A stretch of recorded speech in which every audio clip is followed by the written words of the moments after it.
The intruder. The intruder doesn't knock, doesn't break in, and never waits for permission. He simply appears, already inside your home, already watching, already smiling. Originating from the Mandela Catalog, the intruder is one of the most iconic and disturbing figures in analog horror. While many entities in the series rely on psychological manipulation or mimicry, the intruder is different. He's not pretending to be anyone. He's not trying to blend in. He exists solely to terrify. His face an unnatural stretch of skin and teeth, like a corrupted image file come to life. What makes the intruder so effective is the way he's first revealed through a warped, unsettling home safety video that feels like it wasn't meant for human eyes. The video instructs viewers to avoid engaging with any unfamiliar persons and to hide immediately if an unidentified visitor is inside. The voice is robotic, the footage glitchy, and then cut to static, and you see him. His eyes are hollow, his mouth is too wide. His presence is wrong in a way your brain can't quite articulate, but your body understands perfectly. Just imagine that moment. A face bursting out of the screen. From that point on, looking at any screen never feels the same again. Unlike the alternates who imitate and infiltrate, the intruder is direct. He doesn't impersonate, he invades. He's the analog horror version of a home invasion nightmare, amplified through corrupted video feeds and unsettling silence. And somehow, that silence is louder than any scream. He doesn't need to speak. He's already said enough just by standing there. Trucidatum Carnis. Trucidatum Carnis waits in the dark, speaking with your voice before you even realize you're alone. It whispers your name from the darkness, and it whispers it in your own voice. From the deeply unsettling world of Vita Carnis, this creature, commonly known as the Mimic, is one of the most terrifying examples of biological horror in analog media. It doesn't kill for survival. It kills because it knows how to become you. Trucidatum Carnis is a formless, flesh-based entity that lurks in the dark corners of urban landscapes, concealing itself in shadowy alleys, tunnels, and even on buses at night. When it finds prey, it uses its grotesque imitation ability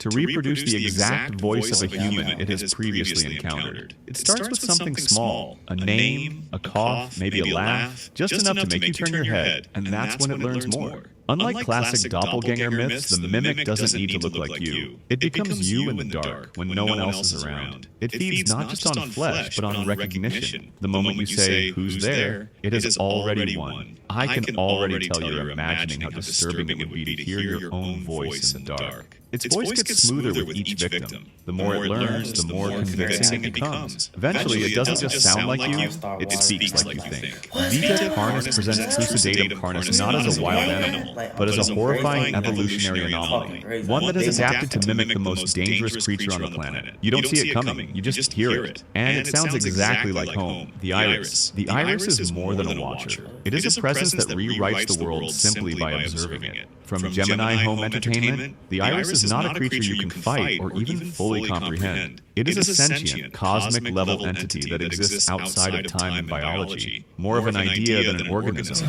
more of an observer than a monster. But when the Iris is watching, things tend to stop making sense. Its form is simple, a massive, unblinking eye, often appearing in distorted footage, warped topographical scans, or corrupted educational videos. But that eye doesn't just stare, it studies, and the longer it lingers on a location, the stranger things become. Plants start growing in impossible directions. Animals mutate, people disappear, or worse, transform. Gemini presents the Iris as the true source behind Earth's unnatural events. It is not killing anyone directly. It is altering reality at a fundamental level. Just its gaze is enough to twist biology and logic. The horror of the Iris lies in its silence. What should scare you isn't what you might hear from it. It is the way a single look from it can break the entire system. There are no threats, no chases, no blood. Only a slowly building realization that you are being observed by something ancient, and that your world is becoming unfamiliar. It's not hostile. It doesn't need to be. You're not a target. You're an experiment, and it's still watching. The Boiled One. The Boiled One spreads not through touch or sound, but through the very act of being understood. Introduced in the Boiled One phenomenon, this entity doesn't rely on physical force. It's a spiritual infection, a creeping curse that travels through media. The Boiled One spreads like a virus embedded in a televised program. quietly waiting to be seen, to be understood. It's basically an information virus, and honestly,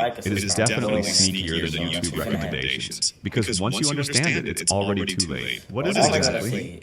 That's part of the horror. Some believe it is a fallen angel. Others call it a war-born demon, a remnant of ancient violence twisted into a shape that barely resembles flesh. Its body is swollen and blistered, as if burned by knowledge too dark to contain. Victims of the Boiled One don't simply die, they descend mentally. The creature induces sleep paralysis, during which it whispers incomprehensible truths into the victim's mind. Communication becomes impossible except through Morse code. Isolation becomes total, and no one else can see it. It doesn't knock or scream. It infects through understanding. Watching the wrong tape, hearing the wrong message, or knowing too much is all it takes. The Boiled One doesn't want your body. It wants your consciousness, softened and silenced beneath the weight of something unspeakable. If you're still here, you've already tuned into this transmission, so there is no escape. Subscribe. The Painter. The Painter smiles as you scream, because that's the exact shade of red she was missing. Known as Mona Lanius, the central figure of the Painter series, this entity is not a cosmic horror or parasitic organism. She's a person, or rather she was. What makes her terrifying isn't what she is, it's what she became. Mona was once an artist, obsessed with capturing the essence of emotion in her work. But obsession rotted into madness, and madness demanded new materials. Paints weren't enough, canvases weren't enough, so she turned to people. Victims of the Painter don't just disappear, they're transformed into her art. Their bodies become brushstrokes, their final moments forever locked into nightmarish murals. She creates with flesh and displays her work in hidden galleries that are never found until it's too late. Her recordings are polite, calm. She speaks with the tone of a thoughtful curator, but behind the voice is an eerie stillness, the kind of silence that screams. Mona doesn't chase, she invites. She smiles. She makes you feel like you're part of something bigger, until you realize you are the medium. In a world of monsters born from space and sound, the Painter is something worse. Human horror perfected. The moon. The moon in Local 58 isn't a light in the sky, it's a commandment written in orbit. In the world of Local 58, the moon isn't a silent observer in the night sky. It's a lure, a signal, a throne, a trap.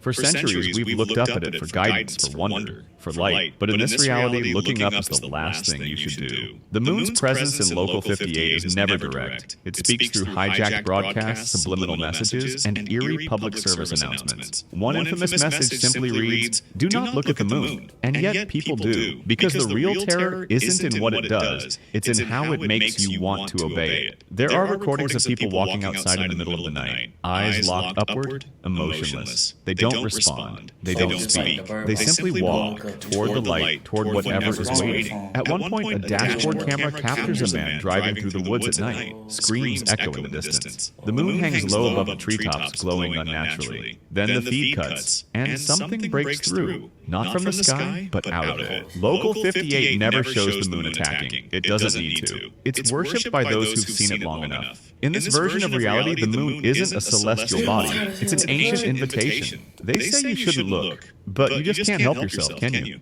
And each time you do, you're answering its call. Alternates. Alternates don't wear masks. They wear your face. Straight from the Mandela catalog, the alternates are reality's glitch. Entities that infiltrate our world by copying the people we trust. They don't just look like you. They don't just sound like you. They become a version of you that's just off enough to trigger something deep and primal. You know that's not them, but you don't know why. Alternates replace family members, friends, even public figures. One of the most infamous, alternate Caesar Torres doesn't attack his friend Mark with brute force. He sends him a calm, desperate video message, pretending to be Caesar, asking for help. Mark goes to his house. That's all it takes. They don't chase, they don't scream, they convince. And once they're in your life, they don't just destroy you physically, they make sure you're the one who finishes the job. The horror of alternates isn't in their appearance, though that's disturbing enough. Elongated faces, hollow expressions, distorted digital voices. The real horror is what they leave behind. Silence, paranoia, paranoia, and a world where you can't trust even the face in your mirror. You never see the moment they arrive. You only notice once it's too late, because they don't become you when they copy you. They become you the moment you believe them. Once you believe them, you're no longer the person you remember being. Jack Walton. Jack Walton was never found, but parts of him still smile on stage. In the Walton Files, Jack isn't just a missing person. He's the tragedy no one saw coming, buried beneath layers of corporate mascots and corrupted tapes. Once a family man and co-founder of the Bob's Burgers franchise, Jack disappeared under mysterious circumstances. But while the world moved on, something else took his place. That something wears a cartoon bunny suit. Its name is Bond. At first glance, Bond is just another animatronic. Rusty, jerky, with a too-wide grin. But the deeper you go into the tapes, the more that grin begins to feel personal. Bond doesn't just move.